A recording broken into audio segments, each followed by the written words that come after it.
What's going on, everybody? We are here live. I got my boy Ryan on the call. What's up, Ryan? Yalla, how's it going, man? And we got Noble Bark on here, who's gone mute. You know, Noble works with us in the program. And hey, guys, today is the day. You already know what it is. It's the batch call. All right. So, hey, guys, this is something you guys want to be a part of this week. Every Wednesday, me and Ryan are going to call lists that we get from batch leads. Mainly, we're going to get batch leads lists where we skip trace them. And then Ryan takes it a step further that we're going to explain to you why these lists are freaking money. And we're going to call sellers live. We're going to try and lock up deals. And the cool thing about this is we got people that are in the Investor Thrive Painless Wholesaling Club that we're raffling these lists off to so they can actually go. We just pulled a list from batch leads. These are pre-foreclosure leads from Utah. These are people that are in pre-foreclosure, should be in pre-foreclosure. We've skip traced them. And again, we got my boy Ryan on the call because he has taken it a step further. He's taken the list that we have and he's put it through his algorithm, his software, his program. And we are hoping to get, 1 to 2 out of 5 dials, people on the phone. I know I worded that really bad. So normally when you take a list, you skip trace it, these are good leads, batch leads providing where these are properties you want to go after. But the problem becomes you get the list and you start calling the list, you might have a live conversation, like maybe every 20 dials. What I've done is I've created a scoring algorithm that takes that list and will run through and score that list to help you understand the propensity for someone to pick up the phone. And it's going to score it from 1, 2, 3, and then we'll get rid of any stuff that's not worth calling anymore. And so what's going to happen today, we're going to focus on these priority 1 leads. We call these phone ready leads. Instead of having to make 20 dials to get somebody live, you should expect us to get a live conversation like every 2 to 5 dials. So Ryan, I'm super excited to have you on here. Noble, one of the winners. He's at work, so he's on mute, but it's good to have him on here. And then Wes in the Facebook. Let's get it, guys. We're going to call anything that I call from this list, depending on which list it is, it's yours, guys. So if I can take it somewhere, I'm going to pass it on to you because like I said, I got to get back to the people in the group. Hopefully you guys can take it the rest of the way. And if you need my help, I got your back.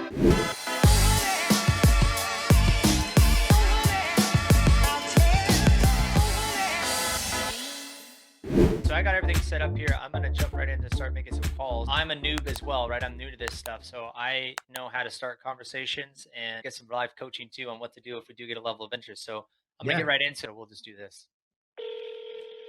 Ring, ring. Trish. Hey, Trish. This is Ryan Reiser. You actually weren't expecting my call. I was hoping you might be able to help me out for a moment. Actually, I'm calling on behalf of Reiser Investments. We're a real estate investment company with operations out in Salt Lake. You're not interested in selling your home? No, not at all. Gotcha. Appreciate it. And this is the property over on Wyndham Road. Is that right? Oh, lost her. Yes. It's all good. Hey, it's all good. Hey, by the way, Utah, I'm not saying like no making excuses, but Utah's a different beast, bro. Like, I don't know if people in Utah are like, they're interesting. So we're up to, this is the 7th dial and we've had the 2 connect so far. After this one, I want to show you some numbers that I have so that might help you understand. That'd be awesome. Let's maybe pause it after this convo. Let's get one more live. We'll turn it into a lead and then we'll look at how the math works. Mountain View. Oh, hi. Is Mike Williams around? He is. May I ask who's calling? Yeah, my name is Ryan Reiser. Yeah, how can I help you? Yeah, I was just looking for Mike. Is he available? May I ask what this is about? Yeah, my name is Ryan Reiser, and I was reaching out to Mike just to introduce myself regarding his property over on Rockwood Way. Okay, I don't know why you guys have that property is available for sale because it's not, and we're not interested. Oh, yeah, Mike, this is the first time I've reached out. Where do you get your information from?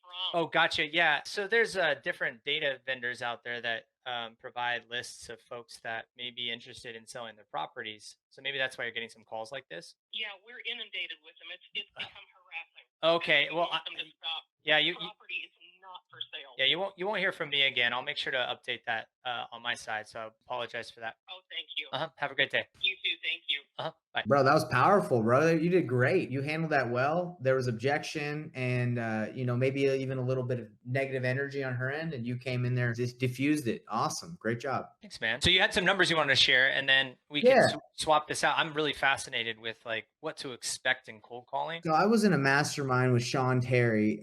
He's a big coach out there. he's a baller, but these are his numbers for his acquisitions team. So he wants to produce 25 leads a month, and a lead for him is a lead that someone wants to sell, right? So we're dealing with a list of people we don't know they want to sell. So the numbers and the conversations are greater, right? But out of his data, it's number of calls made to the 25 leads. It usually takes 250 is what he says to close 2 deals. And that's 2 contracts, right? So he's saying if he can get 25 leads, he needs to have 250 combos in order to get 2 contracts that translate to 2 closed deals. Those are the KPIs for his business. Time on phone, 12 hours, gets 2 deals. So pretty much everyone gets an offer, and projected spread is 50,000. So those are his numbers. I'll be real, my numbers, I don't have them as dialed in as this, so I use this. And when it comes to cold calling, it's kind of a little more difficult just because it really depends on your data, depends on who's on the phone. It has a lot of factors that determine like how many it comes to get actually one, like leads from cold calling to translate to a deal. Does that make sense?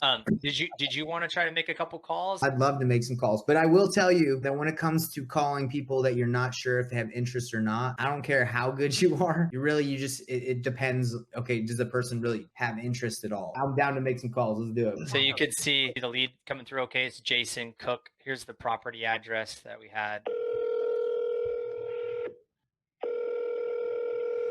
And the way I kind of do is I act kind of like, hello. Hi, I'm looking for Jason. Yeah. Hey, Jason, what's going on? My name's Nathan. I don't know if you remember, but I think you talked to one of my employees in the past about being interested in selling your house on Bastille Drive in Salt Lake. No, I'm not interested. Okay, not selling at the moment? Lost him. So the way I kind of approach it is like not as a cold call in the sense of like, hey, this is the first time I'm calling you, but hey, like I think you talked to someone else. I'm just calling to kind of relieve the pressure. Got it. Let's see how it goes. Yeah. And I also do the same when I knock doors. When I knock on someone's door, I'm not like, hey, I want to buy your house. I'm more like, hey, I work for somebody that's buying houses in the area. Are you interested? Kind of like to deflect all the hate on you. Hello, Mike.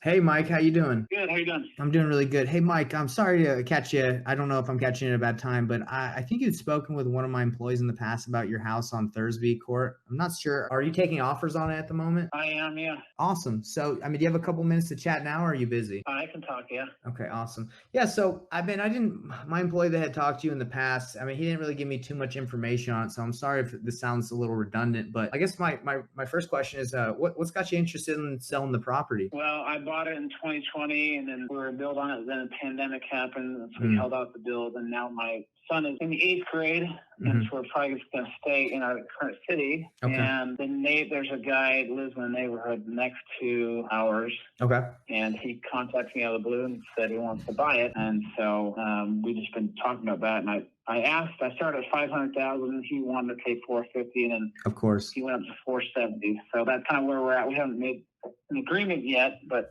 that's just, we met this week in my office, and so that's kind of where we're at. Awesome. And you're kind of exploring your options at the moment. It's not like you're stuck to his offer. Is that kind of what I understand? Right. Okay. Well, I'm just going to talk about the address, or say the address just to make sure I'm talking about the right one. 1146 West Thursby Court. Is that right? Yeah. So you said that this is one that you don't currently live there at the moment, right? Right. There's no house on it. It's just a lot. Just a lot. Okay. What is the lot size of the property? It's 0.44 acres.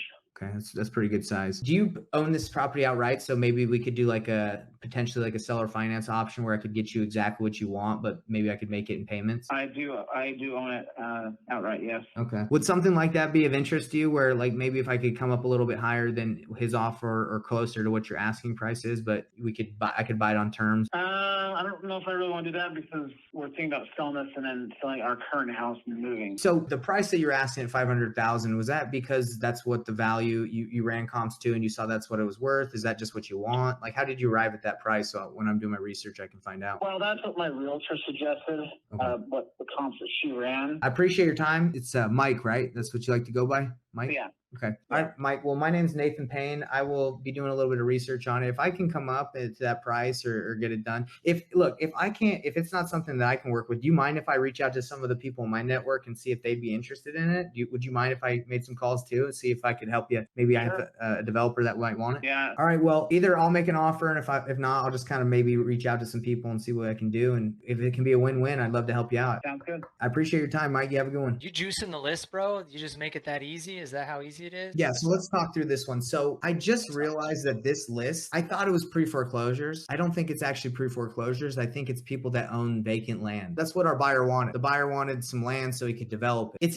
It's either pre-foreclosure, it might be a mixture, because that's what he was telling me he wanted. Now that we have the buyer, Andrew, that we know what he wants, we would just call him and say, hey man, this dude's open to selling, right? Let me just tell everyone that's watching this. When you're calling leads that are cold, these are cold leads, right? They're not, what did you call it in your bucket? You called it priority lead. Yeah. You call it a priority lead. I call it an opportunity. The way we call it in my business is you got leads and you have opportunities. The difference between opportunities or priority leads are these people already raised their hand, said they're interested. So you have to talk to less of those. But in order to get to those, you have to call through what we're calling through now. Exactly. You're just building buckets, right? You got to start cold. Start cold. You build your buckets. And then the beautiful part about that is people who pick up the phone tend to pick up the phone again and again and again. So if someone's new to cold calling on this and you're not using a service like mine and you're just going cold, you rip through the list. When you get somebody on the first time, it's our tendency to want to like try to push a deal, shove a deal or whatever. But the reality is just like be respectful, just like I did with that other woman. It's like, hey, I won't call you back if you don't want to be called back. Like, don't do any harassing stuff. That's one thing. The other thing is if someone truly is busy, etc., don't keep trying to pitch. Just be like, hey, it's not a problem. I'll try another time. Someone who picks up tends to pick up again. And so you're building your buckets. So first is, can I reach you? The second is there a level of interest? Do you care? Third is like, are you qualified, etc. So to your point, you start to build those buckets, but it has to start. Unfortunately, if you're new to any new go-to-market thing, in this case, you're new to wholesaling, maybe I am. You just have to can and fodder your stuff through it, right? You're gonna have to just. But eventually, if you commit to the process, your cold calling is no longer cold calling. It's a warmer calling. These are people you've spoken to in the past. Like you'd be calling back, like, hey, I got somebody. Now you're deal making, and it's not so hard. And if you blend those two throughout your day, within a couple of weeks, your whole day isn't just getting kicked in the teeth. Your day is doing deals and getting kicked in your teeth, and it's not so bad. Ryan, I appreciate your time, man. Let's continue to get this thing going. We're going to continue to get deals. People, there's motivation out there, and we just got to make the calls. That's all. Make a list, call the list, follow up. That's it. Batch leads, right? That's how we got them. That's it. That's right.